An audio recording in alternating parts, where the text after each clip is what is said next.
പാട്ടുകളിലെ lyrics ഏറ്റവും കൂടുതൽ അറിയുന്നത് ആർക്കാണ്? വരികൾ. ഇവളും അധികം അങ്ങനെ പാട്ട് കേൾക്കുന്ന ആളാണെന്ന് വെച്ചാൽ അറിയില്ല. ഞാനും അധികം അങ്ങനെ കേൾക്കുന്ന ആളല്ല. വരികൾ ഞങ്ങൾ രണ്ടുപേരും താരതമ്യം ചെയ്യുമ്പോൾ എനിക്കായിരിക്കും. അത്രേ ഉള്ളൂ. കാണിക്ക് ചേട്ടാ, ഞാൻ നീ ഇങ്ങനെ കൂടെ കൂടെ കാണിക്കുന്ന പറഞ്ഞ ആൾക്കാർ അതല്ല ബോർഡ് കാണിക്കാനാ പറഞ്ഞേ. അണ്ണ മിക്കവാറും പാടും പിള്ളേരുടെ അടുത്തായാലും. ആണോ? ഒരു പാട്ട് പാടിക്കേ. അങ്ങനെ പറയാൻ ഉള്ള സ്നേഹം കളയിച്ച് അടങ്ങുന്ന ആൾക്കാരാണ്. ഒരു പാട്ട് പാടിയാട്ടെ. അങ്ങനെ ഞാൻ പാടാറൊന്നുമില്ല. ചേട്ടൻ തുടക്കത്തിൽ ഒരു പാട്ടങ്ങ് പാടി തന്നല്ലോ. ഞാൻ അങ്ങനൊന്നും പാട്ടൊന്നും പാടാറൊന്നുമില്ല. പിന്നെ നമ്മള് ഫ്രണ്ട്സിന്റെ കൂടെ ഇരിക്കുമ്പോഴത്തേക്ക് എന്തെങ്കിലുമൊക്കെ. ചേച്ചിന് മുഖത്ത് നോക്കി ഒരു പാട്ട് പാടിക്കേ ചേച്ചിയുടെ. മനോഹരി മനോരഥത്തിൽ മലരോടു മലർത്തൂകും മണിമഞ്ചത്തേരിൽ മയങ്ങുന്ന മണിവർണ്ണനാരോ ആരാധകനാണോ ഈ ആരാധകനാണോ. കണ്ണടച്ചാ പാടിയ നോക്കാതാ പാടിയ നോക്കിക്കഴിഞ്ഞാൽ അങ്ങനെ പാടാൻ പറ്റും. അടിപൊളി. നോക്കിക്കഴിഞ്ഞാൽ പാട്ട് മാറ്റിട്ട് വരും.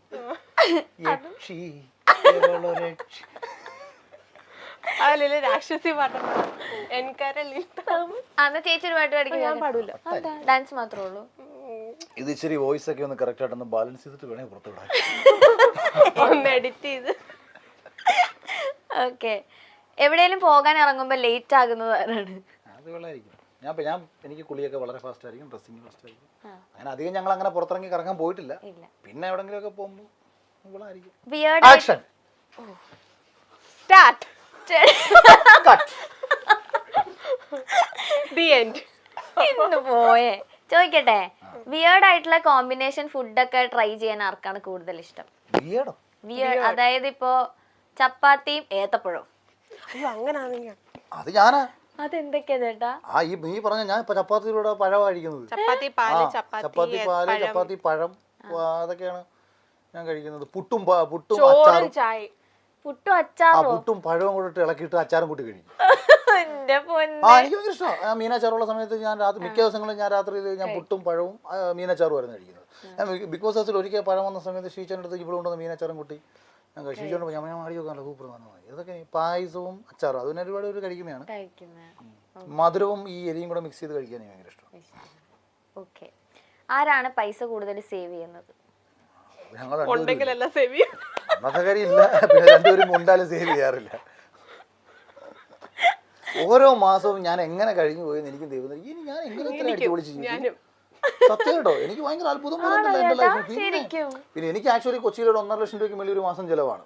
കാര്യം വണ്ടിയുടെ CC 32,000 രൂപ വണ്ടിക്ക് CC അടയ്ക്കണം, 22,000 രൂപ ഫ്ലാറ്റിന് റെന്റ് അടയ്ക്കണം, മുകളിലൊരു ഫ്ലാറ്റ് ഉണ്ട് കഥ എഴുതാൻ വേണ്ടി എടുത്തിട്ടേക്കുന്നത്, അതിന് 18,000 രൂപ അതിനടയ്ക്കണം. പിന്നെ പിള്ളേരുടെ പിന്നെന്ന് വെച്ചാൽ ഞാൻ ഡെയിലി ഈ മീനും കാര്യങ്ങളൊക്കെ എല്ലാം കൂടിയ സാധനങ്ങളെ വാങ്ങാറുള്ളൂ. എല്ലാം കൂടിയ സാധനങ്ങളെ വാങ്ങാറുള്ളൂ. ടൈഗർ പ്രോൺസ്, മറ്റേ നെയ്മീൻ, അതുപോലെ ഏലം വിളിക്ക് എടുത്തോണ്ടിരുന്നുള്ള. അപ്പം ലൈഫും അത്യാവശ്യം പോഷായിട്ടാണ്. ഇങ്ങനെ നോക്കിയാൽ ഒരു 1.5 ലക്ഷം രൂപയുടെ ചില ഒരു മാസം പല രീതിയിലുണ്ട്. ചിട്ടിക്ക് കൊടുക്കണം.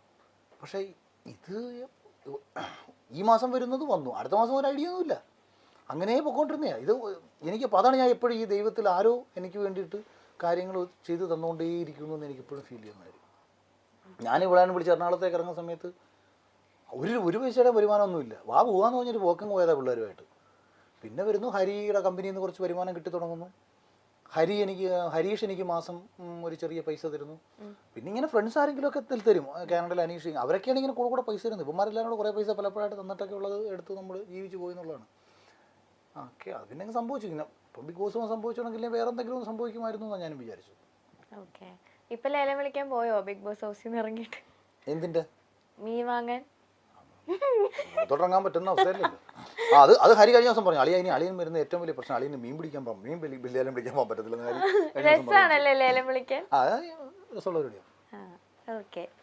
ഓവർ തിങ്കിങ് കൂടുതൽ ആർക്കാണ്? എനിക്കായിരിക്കും. പക്ഷെ അത് പോസിറ്റീവ് ആയിട്ടുള്ള കാര്യങ്ങൾക്കാണ്. എന്ന് വെച്ചാൽ എന്താണ് ഓവർ തിങ്കിങ് എന്നല്ല പറഞ്ഞത്, പ്രോപ്പർ തിങ്കിങ് എന്ന് വേണേൽ പറയാം. പ്ലാനിങ് ബിഗ് ബോസിനകത്ത് ഉള്ള കണക്ക് തന്നെ പ്ലാനിങ് എനിക്ക് ലൈഫിനകത്ത് എല്ലാ കാര്യങ്ങളും ഉണ്ടാവും. നമ്മൾ ഈ സംസാരിച്ചുകൊണ്ടിരിക്കുമ്പോൾ ഞാൻ പറയുന്നത് നിങ്ങൾ എഡിറ്റർ എന്ത് ചിന്തിക്കുന്നു, ഇതിൽ ഏത് കട്ട് ചെയ്ത് പോകുന്നു, ഏത് എങ്ങനെ പോകുന്നു, അതിന് ഏത് ടാഗ് ലൈൻ വരുമെന്ന് എനിക്ക് കൃത്യമായിട്ട് അറിയാം. കേട്ടല്ലോ എന്റെ അണ്ണൻ പറയേ. എനിക്കറിയാം. കാര്യം ഒരു പക്ഷേ ഞാൻ ചിന്തിക്കുന്ന ഏറ്റവും ബെസ്റ്റ് ടാഗ് ലൈൻ നിങ്ങൾ കണ്ടുപിടിക്കില്ല എന്നുള്ളതേ ഉള്ളൂ. പക്ഷെ നിങ്ങൾ കണ്ടുപിടിക്കാൻ പോകുന്ന എല്ലാ ടാഗ് ലൈനും എനിക്കറിയാം. ഞാൻ പറയുമ്പോൾ തന്നെ എനിക്കറിയാം ഇത് ടാഗ് ലൈൻ. എനിക്കത് മനസ്സിലാവും. അത് പണ്ട് ഞാൻ ഫേസ്ബുക്കിൽ എഴുതുമ്പോഴും എനിക്കറിയാം. ഞാൻ ഫേസ്ബുക്കിൽ റൈറ്റപ്സ് ഞാൻ എഴുതി വരുമ്പോൾ ഞാൻ എഴുതുന്ന എഴുത്തിൽ എന്തൊക്കെ ചോദ്യങ്ങൾ വരുമെന്ന് എനിക്കറിയാം. ആ ചോദ്യങ്ങൾക്കെല്ലാം ഉത്തരം കൊടുക്കാനുള്ള അറിവ് എനിക്കുണ്ടായിരിക്കണം. അഥവാ ഞാൻ എഴുതി വരുന്നതിൽ ഒരു മറുചോദ്യം വന്നത് ബ്ലോക്ക് ആവുന്നുണ്ടെങ്കിൽ ഞാൻ എഴുത്തിനെ ആ ഉത്തരത്തിലൂടെ തന്നെ ഞാൻ കറക്കി വളച്ചെഴുതും. അപ്പോൾ ആ ചോദ്യം ചോദിക്കുന്നതിന് തന്നെ അത് എൻ്റെ എഴുത്തിൽ ഉത്തരം ഉണ്ടായിരിക്കും. അങ്ങനെ ഞാൻ എഴുതും. അത് മുമ്പും അങ്ങനെ തന്നെയാണ്. കൂടുതൽ നേരം ഫോണിൽ കുത്തുന്നത് ആരാണ്? ഞാനോ? ഫോണൊക്കെ അങ്ങോട്ടും ഇങ്ങോട്ടും നോക്കാറുണ്ട് രണ്ടുപേരും? എന്റെ ഫോൺ കൂടെ വിളിച്ചുമ്പോ എടുത്ത് നോക്കും. പക്ഷെ ഒന്നും അതിനകത്തൊന്നും കിട്ടാനില്ല. ഞാൻ നോക്കിയപ്പോഴത്തേക്കുണ്ട് ഒരു പെണ്ണ് ഇപ്പോഴൊന്നുമില്ല സിനിമ എടുക്കുന്നത്. ഏതെങ്കിലും പെണ്ണുങ്ങൾക്ക് ആകെമാരുടെ അക്കൗണ്ടിൽ നിന്ന് മെസ്സേജ് വന്നിട്ടുണ്ടെങ്കിൽ ഞാനാണ്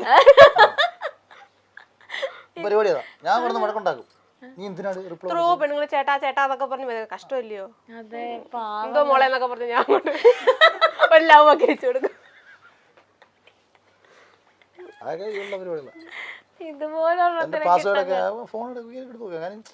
എനിക്ക് അതിനകത്ത് നമുക്ക് വിളിക്കാൻ എന്തെങ്കിലും ഉള്ളവർക്ക് ഒരു സാധനം എടുക്കുമ്പോൾ മടി വരേണ്ട കാര്യം.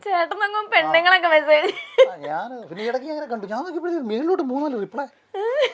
ഇതാര് കൊടുത്തു?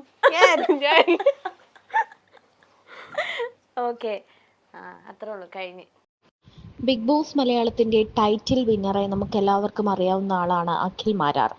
ബിഗ് ബോസിലേക്ക് മത്സരിക്കാനേ വരത്തില്ല എന്ന് പറഞ്ഞ അഖിൽ മാരാർ ബിഗ് ബോസിലെത്തുകയും അടിപൊളിയായിട്ട് മത്സരിക്കുകയും പിന്നീട് ആ ട്രോഫി കൊണ്ടങ്ങ് പോവുകയും ചെയ്തിട്ടുണ്ട്. 2021 ഒരു താത്വിക അവലോകനം എന്ന സിനിമയിലൂടെയാണ് അഖിൽ മാരാർ സ്വതന്ത്ര സംവിധായകനായി മാറിയത്. ഒരു താത്വിക അവലോകനം എന്ന സിനിമയുടെ കഥ, തിരക്കഥ, സംഭാഷണം എന്നിവ നിർവഹിച്ചതും അഖിൽ തന്നെയായിരുന്നു. എഴുത്തുകാരൻ കൂടിയായ അഖിൽ അവശേഷിപ്പുകൾ എന്നൊരു പുസ്തകം എഴുതിയിട്ടുണ്ട്. സിനിമയോടുള്ള അതിയായ മോഹം കൊണ്ടാണ് അഖിൽ സിനിമയ്ക്ക് പിന്നാലെ സഞ്ചരിച്ചു തുടങ്ങിയത്. ബിഗ് ബോസ് മലയാളം സീസൺ 5 ഭാഗമായ ശേഷമാണ് കുടുംബ പ്രേക്ഷകരെ അടക്കം അഖിൽ ആരാധകരായി ലഭിച്ചു തുടങ്ങിയത്. സീസൺ 5 ടൈറ്റിൽ വിന്നറും അഖിൽ തന്നെയായിരുന്നു. സീസൺ 5 ഏറ്റവും കൂടുതൽ വൈറലായ എപ്പിസോഡ് അഖിലിന്റെ ഭാര്യയും മക്കളും ബിഗ് ബോസ് ഹൗസിൽ എത്തിയ ദിവസത്തിലേതാണ്. പിന്നീട് സോഷ്യൽ മീഡിയയിലെ ഓരോ കാര്യത്തിനോടും പ്രതികരിച്ച് അഖിൽ മാരാറും രംഗത്തെത്തിയിട്ടുണ്ട്. ഇപ്പോൾ അഖിലിന്റെയും ഭാര്യ രാജലക്ഷ്മിയുടെയും ഒരു വീഡിയോ ആണ് വൈറലാകുന്നത്. ബിഗ് ബോസിൽ അഖിൽ മത്സരിക്കുന്ന സമയത്ത് ഇരുവരും പിരിയുകയാണ് എന്ന രീതിയിലൊക്കെ നിരവധി വീഡിയോകളും പുറത്തു വന്നിരുന്നു. എന്നാൽ പിന്നീട് ബിഗ് ബോസ് മത്സരത്തിൽ നിന്നും ആ മത്സരം കഴിഞ്ഞ പാടെ ഇരുവരും തമ്മിലുള്ള സ്നേഹപൂർവ്വമായ ഒരു ബന്ധമാണ് നമ്മൾ കണ്ടത്.